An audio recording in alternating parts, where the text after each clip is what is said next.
Cardiff manager Neil Warnock branded Premier League officials the worst in the world after Chelsea capitalised on a refereeing blunder to produce a dramatic 2-1 comeback win.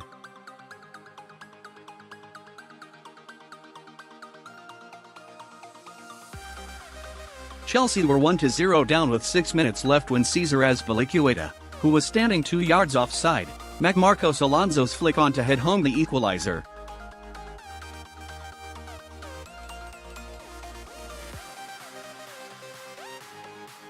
Ruben Loftus-Cheek punished Cardiff further in stoppage time, leaving Cardiff to count the cost of assistant referee Eddie Smart's failure to spot that Azpilicueta was clearly offside.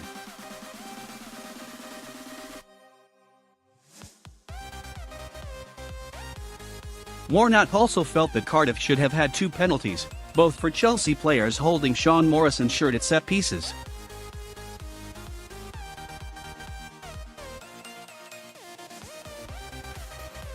Antonio Rudiger, Warnock added, should also have been sent off for dragging down Kenneth Zohore with the score at 1-1 and the Cardiff substitute through on goal.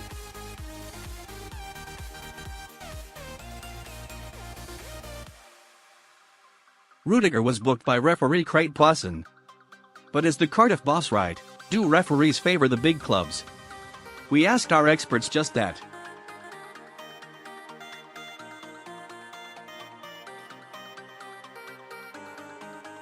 Andy Dunn, no, they might be incompetent on occasions, but to suggest officials are in any way biased towards the big clubs is nonsense.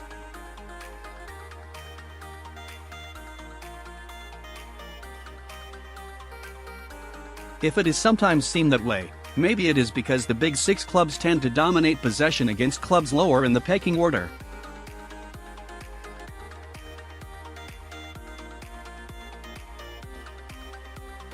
The missed offside at Cardiff was a freak mistake, but it is worth mentioning I watched it in a packed Anfield press room and the first instinct was not to pick up on the Rick.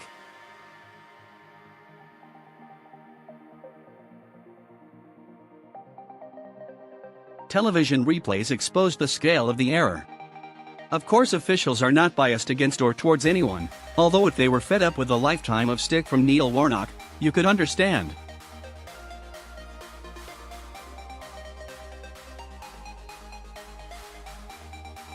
John Cross, no, I think the officials are equally bad for everyone.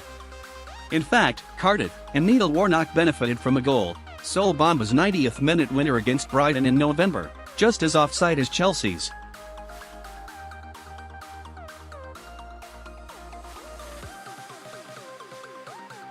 This is the worst crop of referees and officials I can ever remember. There's 2 or 3 exceptions, but we lack the quality, depth, and characters of years gone by.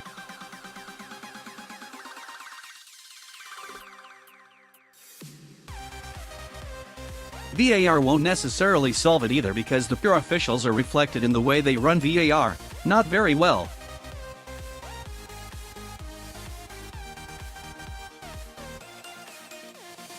While we cannot excuse Warnock's post-match behavior, surely anyone can understand it when you know what's at stake.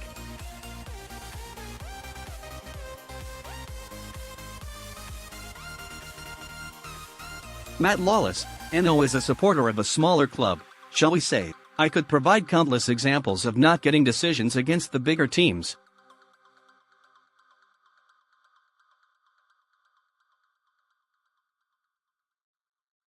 To offer one from this season, Sergio Aguero was awarded a penalty against West Ham, despite questionable contact, and scored it to secure a 1-0 win.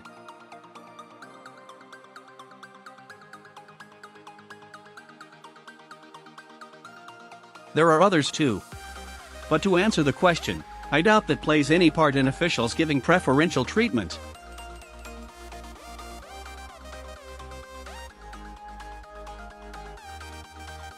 They are professionals, and human. They will make mistakes. That's why I'm in favor of VAR.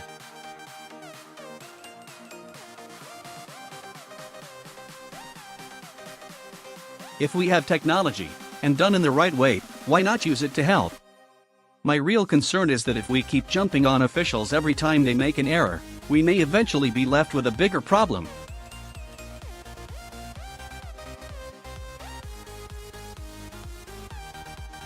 Who'd be a ref? Mike Walters, yes, they say luck evens itself out over a season, but if that were true, we wouldn't need VAR.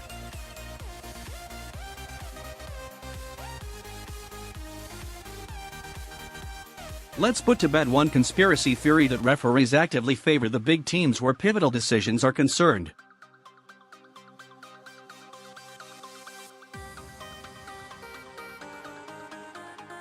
That's palpable nonsense.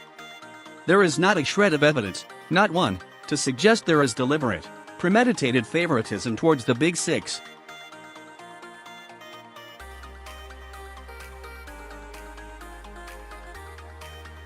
For instance, after Manchester United, Bournemouth and Crystal Palace, who weren't in the top 6 last time I looked, have been awarded the most penalties in the Premier League this season.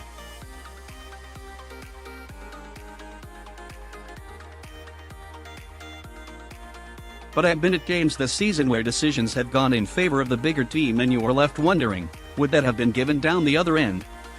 I don't believe referees lean towards Liverpool or Manchester City.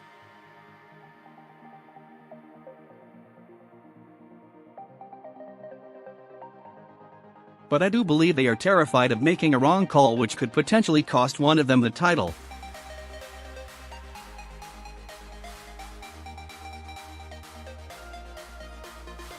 It's called human nature. Neil Moxley, yes, do the big clubs get the decisions? Absolutely.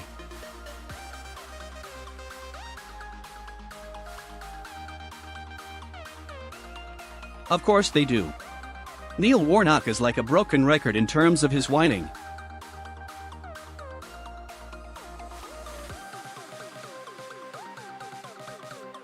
He's made a career out of belittling and berating officialdom.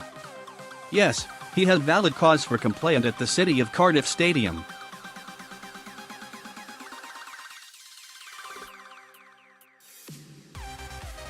But it was pointed out afterwards that his tone was far different when Sol Bamba scored from an offside position against Brighton and the decision went in his favour.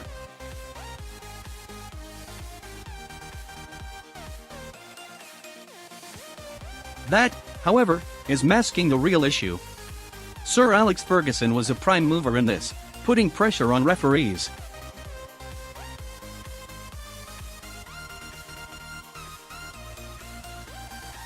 Arsene Wenger had his moments as well. No official wanted to be picked on.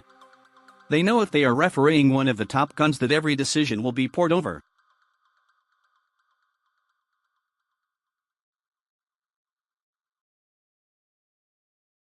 That is the price that they have to pay. And did they want the likes of Ferguson or Wenger on their case afterwards? What do you think? Steve Bruce admitted after he retired from playing that it happened.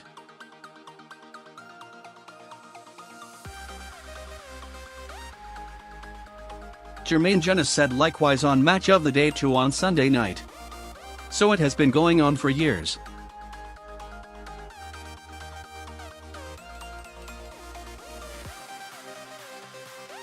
Nothing has changed. The big clubs have always received preferential treatment, and probably always will.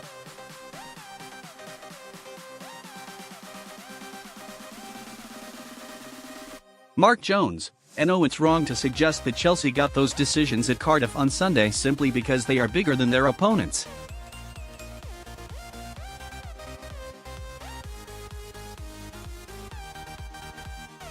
They got them because they were lucky. As a serial manager of the smaller sides, it might suit Warnock to bang on about some sort of agenda designed to keep the little man down, but it is simple misfortune coupled with the fact that the smaller side are often on the back foot against the bigger one, thereby creating more opportunities for crucial decisions to go wrong.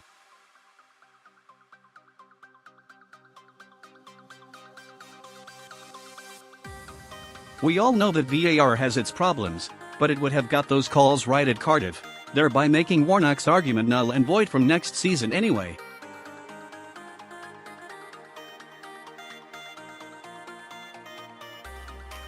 The loss was down to bad luck and pure officiating, not the relative status of Cardiff and Chelsea.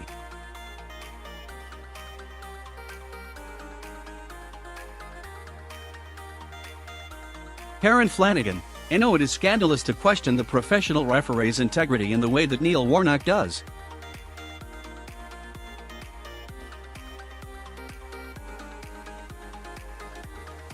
Referees are at that level because they are the best in the business, at the absolute top of their game.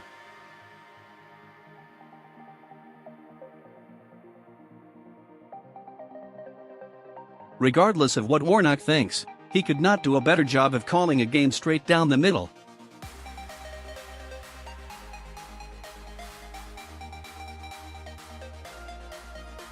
Yes, decisions are occasionally wrong, but to suggest that they get them intentionally incorrect to benefit the big teams is ridiculous.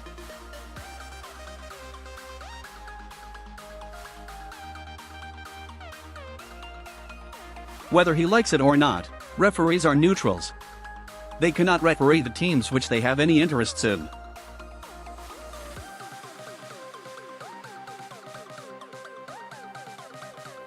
They call games how they see them and with no bias. But treat a referee badly and maybe they will think twice about giving you a decision if it is 50-50.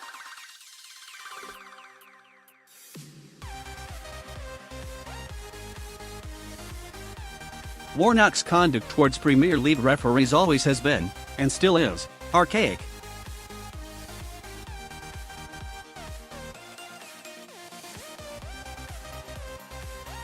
He screams in their faces, he speaks down to them, he gestures and sets a generally awful example for youngsters watching the game.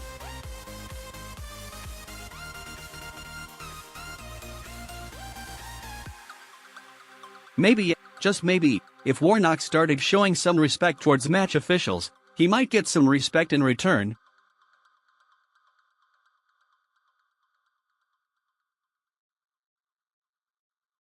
Dominic Scottbone: No, I cannot agree with what Neil Warnock had to say. Referees make mistakes, yes, but that is a given.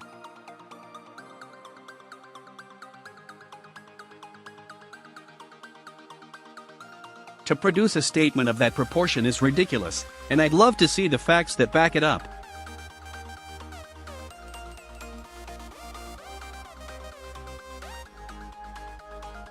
Stats in the past have presented that more penalties have been given to the Big Six than the 14 teams that sit below.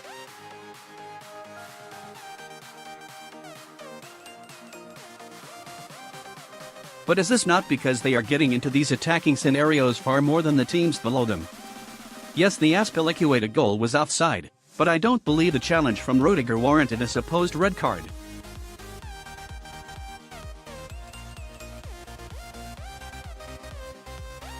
Firstly, Zohar didn't have control of the ball as he was moving onto it, and with Kepa coming off of his line, I don't see how it can be a clear and obvious goal-scoring opportunity.